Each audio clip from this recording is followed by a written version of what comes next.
This is Alex from 10,000 Years, and you're listening to Doomed and Stone Latinoamérica.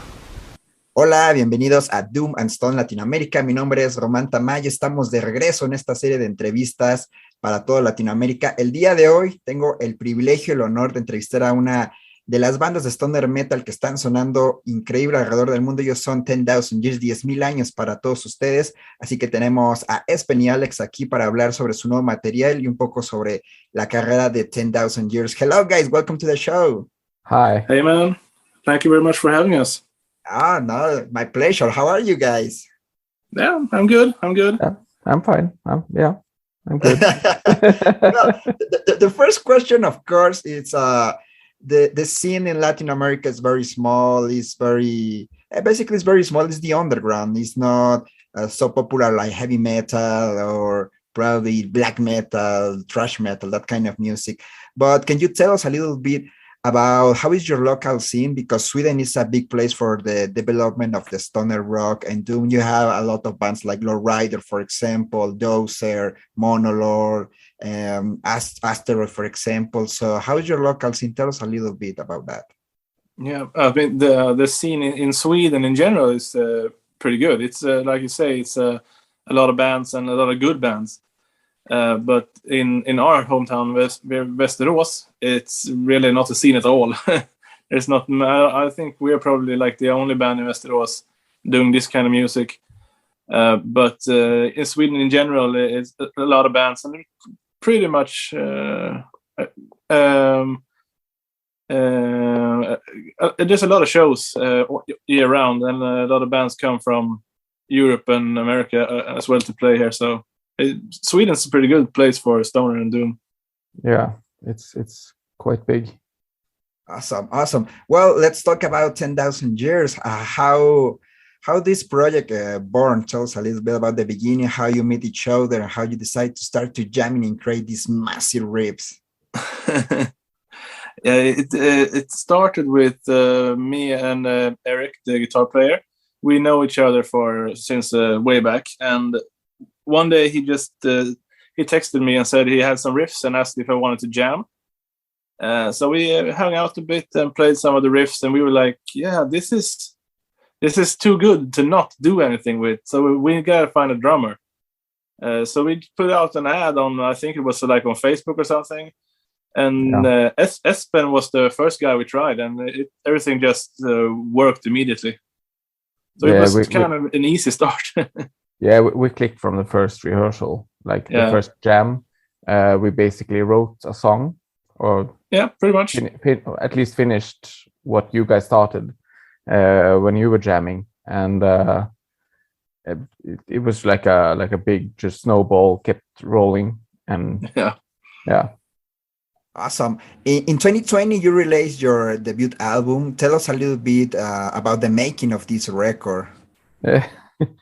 We recorded it 3 months after we started the band, so everything was quite new still, and we recorded 5 tracks in 3 days, and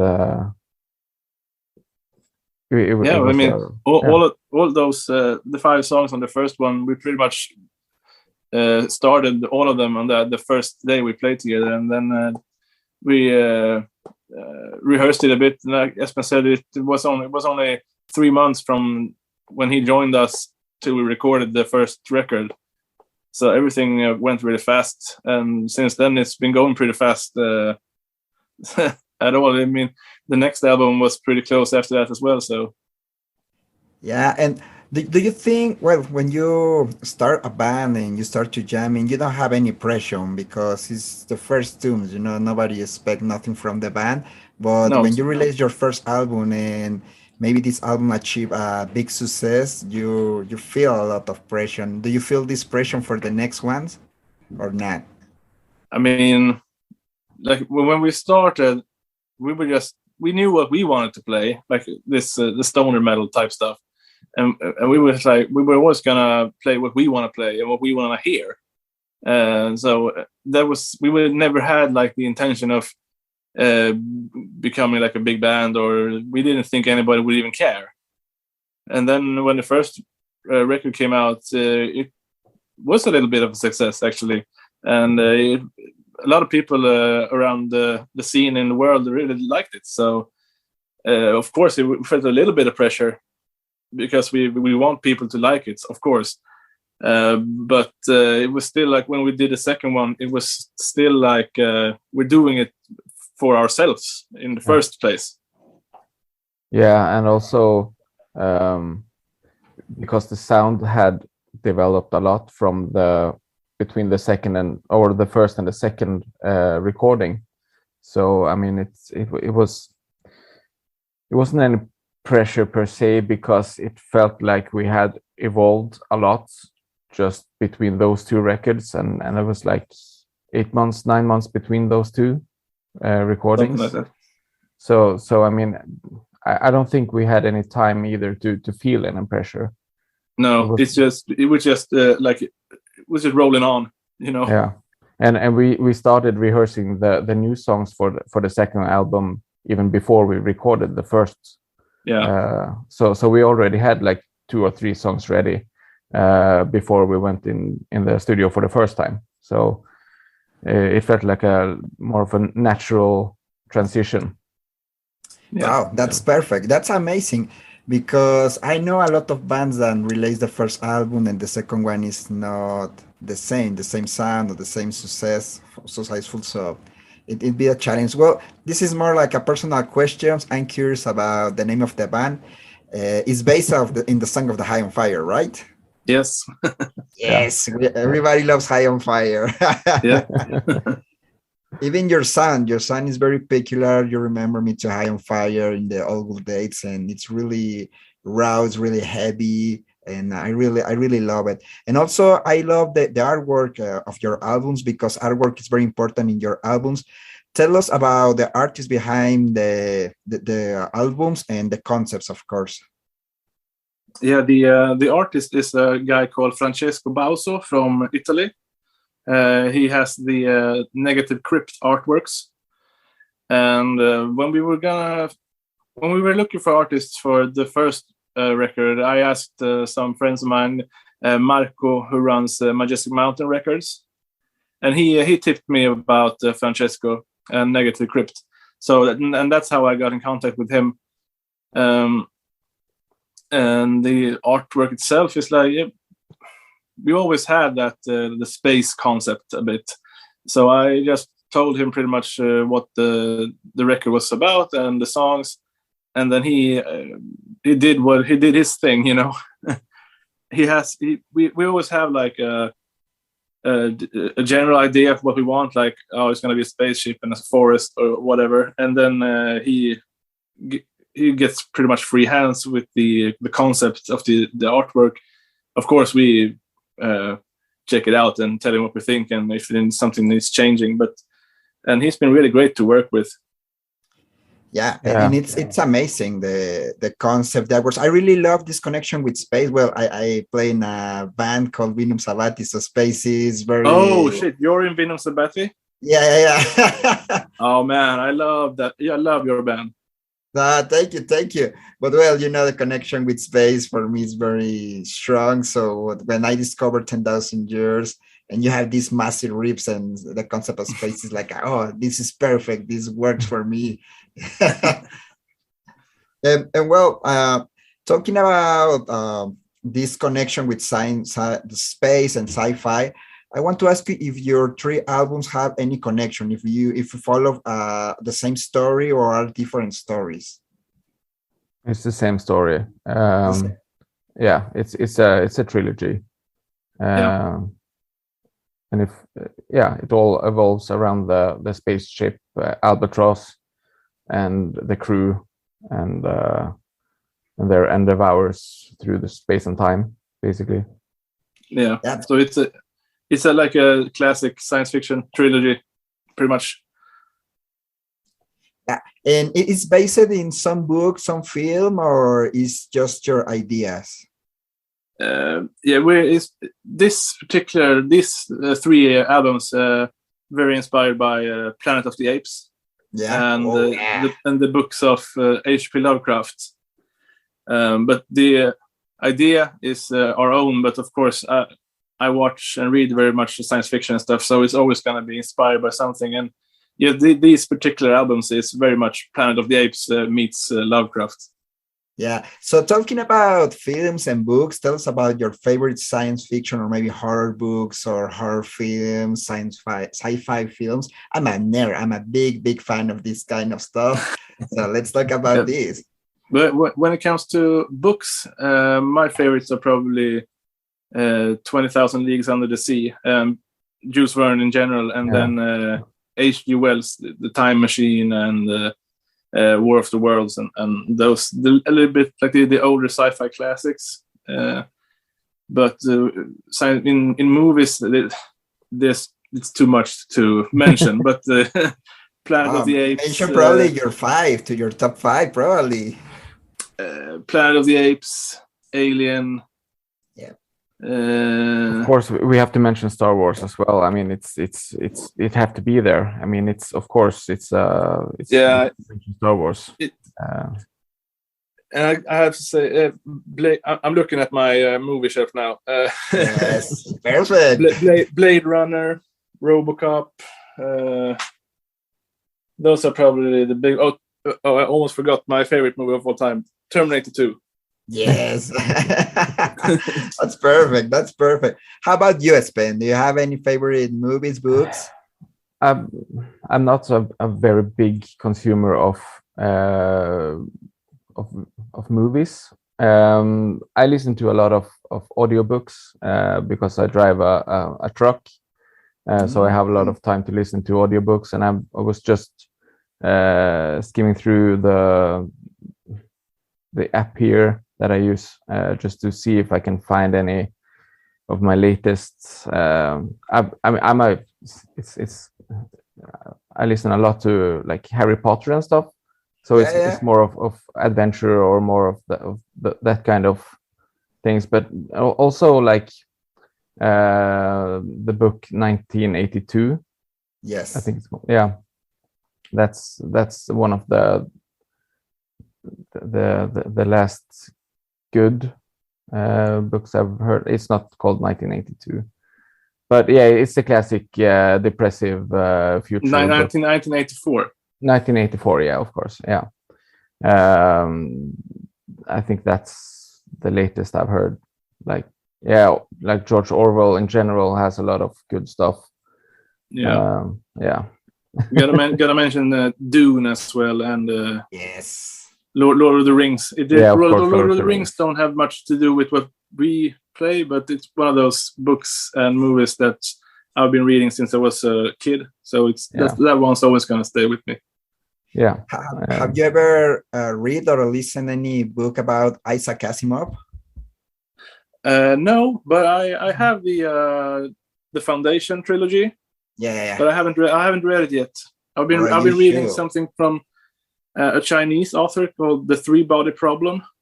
Yeah. So I've been deep into that, but I'm gonna read the Foundation someday. Yeah, probably you can write an album based on that. It's fantastic, trust me. I actually have that on my list already.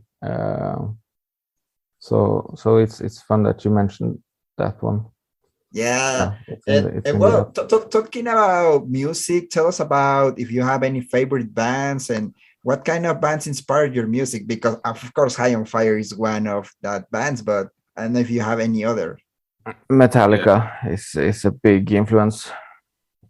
Yeah, it's a huge influence, especially for me. And you can hear that at least on the third album, both some musical and some lyrical, I think, as well. There's some references here and there going on. Yeah, and also Slayer. There's some stuff there. So drum wise, at least, I have based a lot on like early trashy Metallica and some local bands, or Swedish bands, at least, not local, but Swedish.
Hi, I'm Peter from Lowrider, and you're listening to Doomed and Stoned Latino America. Rock on.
Estamos de regreso en este Doom and Stone Latinoamérica.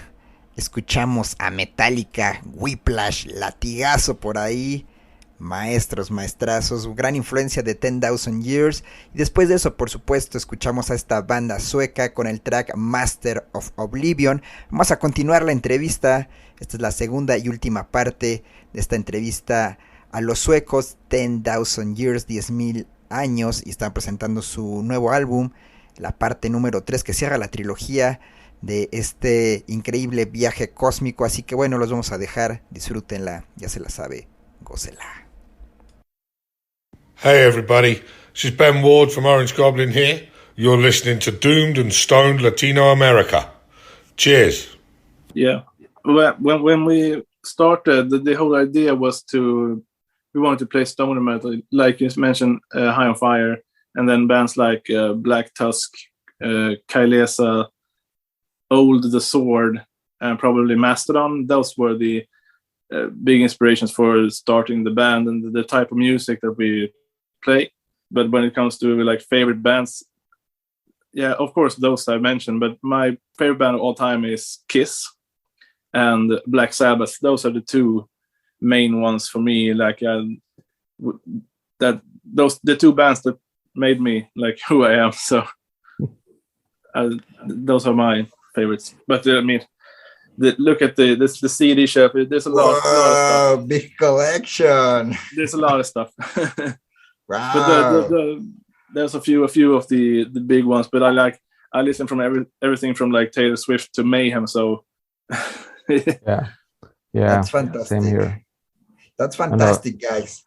And also for me, the Beatles have been a big influence as well musically, and because they also wrote a lot of songs in a very short time. So in a way, that's how I always made music. Like they released how many records in 10 years? It was 15 or something like that. It's yeah.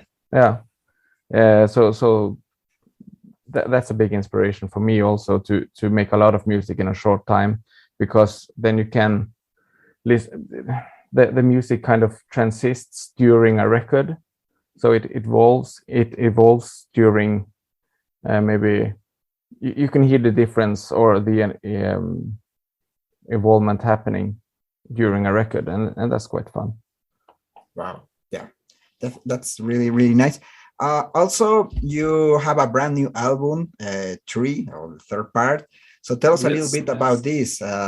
How was the recording process? And tell us everything about this album, the concept. Well, you talked about the concept before, but yeah, let's focus on this new album. It was like it was really like a natural evolution from the second album, because like always, we had already started writing the songs for the third one when we recorded the second one. So it's always been like a continuing flow of songs all the time. And the recording, we recorded the whole album in 3 days. So like we don't feel like you have to be in the studio for like a month and to fiddle with the songs. We never do any demos or anything. We write the songs, we learn them, and then we record them in 1 day or 2. I mean, it doesn't have to be complicated. No, the drums were recorded in 1 day, and then the next day we recorded guitar and bass. I don't think so, or maybe only guitars and then bass and vocals on the last day. I don't remember. Yeah.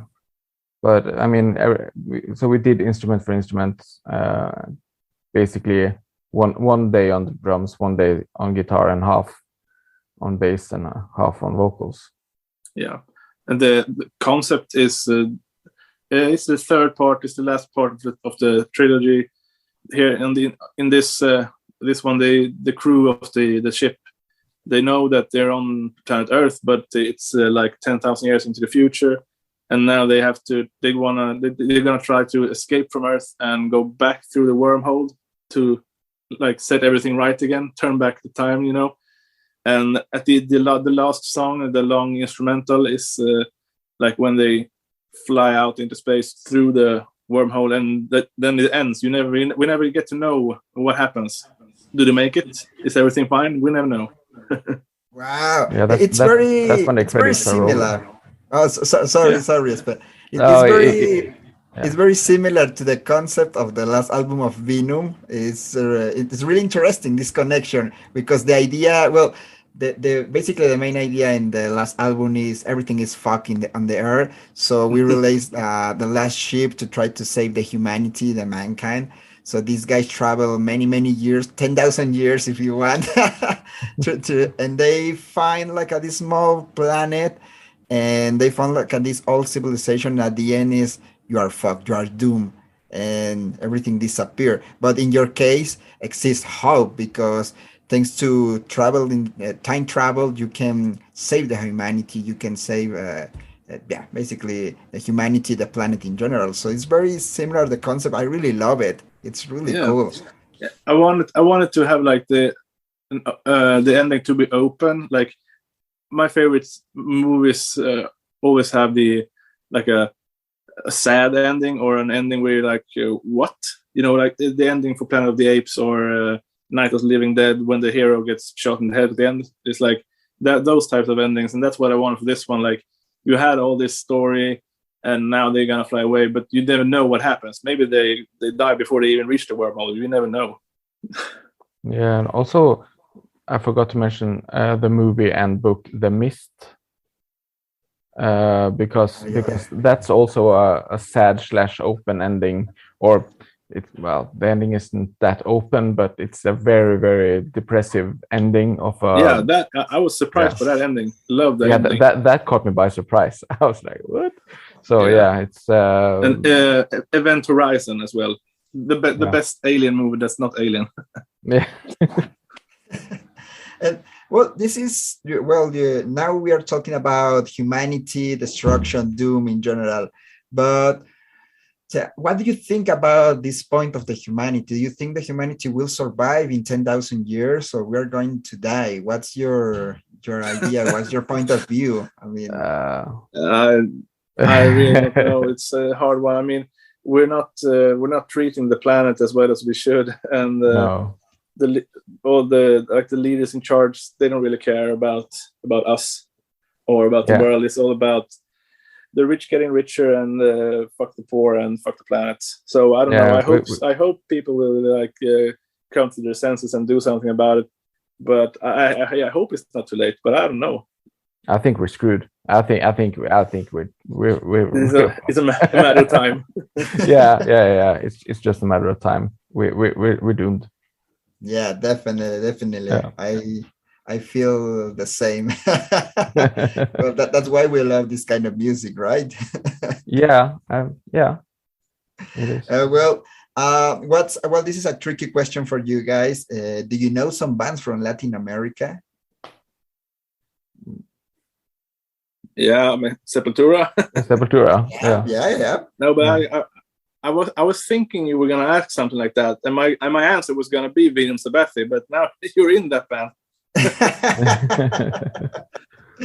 But that's probably my go-to answer. I know there's a lot of like thrash and death metal and stuff, and some more like doom and stoner, but I don't really remember the names, unfortunately. But I guess William Sabathie is probably my favorite from Latin America anyway. So, as I told you, this is a tricky question. Yeah, I know. Well, about your new album, do you have any plans to release it on vinyl, CD, and to start a tour? What's next for you guys? Yeah, it's released on CD. There's a vinyl from Interstellar Smoke Records, and there's also a cassette from Old Magic in America. No plans to tour. We'll probably never have plans to tour. I mean, really? Why? We don't really feel like it would work for us. I mean, we all three of us have steady jobs and families and kids, and it's really hard to plan and stuff. Like, so we've always said like we'll play cool shows, but we probably won't tour. We like to call it quality over quantity. Yeah, that's been from the day one as well. It's like we don't want to do like the classic, live in a van kind of lifestyle. That's not for us. I mean, we're all in our 30s as well, so it's. I'm 33, and I mean, we don't really have it in us to be on the road for a month and not sleep. I mean, we love to play live. Don't get me wrong, but we want to do comfortable shows. Yeah. And not playing some basement and sleep on the floor. That's not for us anymore. No. We did that when we were like 18 or 15. Yeah. Wow. This is very interesting because this is a different way to live the music. Usually the bands tour, release an album, tour, sell merch, and it's the like rockstar life. It's for example like Monolord play a lot of shows around the world. They came to Mexico like a year ago or 2 years ago, something like that, and they play a lot of shows. But as you say, it's not for everybody, and you spend a lot of time on the road and you suffer a lot of things. So yeah, it's a different way to live the music, and for me it's really nice. It's awesome. Yeah, I mean, I guess for us it's more of I mean, I at least for me, I'm not interested in like having music as a full-time job. For me, it's a fun thing to do with friends and just have a great time and do some shows here and there and just enjoy it and not making it a full-time thing where at some point you get sick of either the tour, sick of the people you're working with, or just keep it like a fun thing to do, like a hobby. That's what I want to do, at least. Yeah, I mean, we love the music and we love to play. I would probably, that's such a big part of me. So I would never not be in a band because I love it and we love to play live. But like I said before, we do 10,000 years because we love it. It's for us. Yeah. So that's I don't know. That's just how we look at it. That's perfect, and that's for me. That's the perfect concept. You still love music. You still releasing records, and that's fantastic because you are offering something to the people. I mean, this connection between sci-fi and stoner metal, for me, it works, and it's very special. Well, that's my opinion. So, well, guys, thank you so much for your time. I don't know if you have any final words for the audience here in Latin America. Yeah. Thank you so much for having us, Roman. It was a good time. And for the people in Mexico and Latin America, check out 10,000 Years. Check out our music on Bandcamp, Spotify. It's everywhere, and we hope you dig it. Yeah, yeah, definitely. And check out the album. Ya lo escucharon el nuevo álbum de 10,000 años, 10,000 Years, es el volumen 3 y como ellos mencionaron es una serie que está basada en una idea de una tripulación que sale a la Tierra a tratar de encontrar la salvación de la humanidad y bueno, en ese proceso encuentran el camino para poderlo lograr, así que descubran qué pasa en estos álbumes, vayan a Bandcamp, a Spotify, 10,000years.bandcamp.com. So thank you so much guys for your time. It was a pleasure to talk with you guys. Yeah, thank you, man. Thanks for having us. Really good. Stay in touch. Bye. Yeah. Take care, adios.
Hola, mis amigos.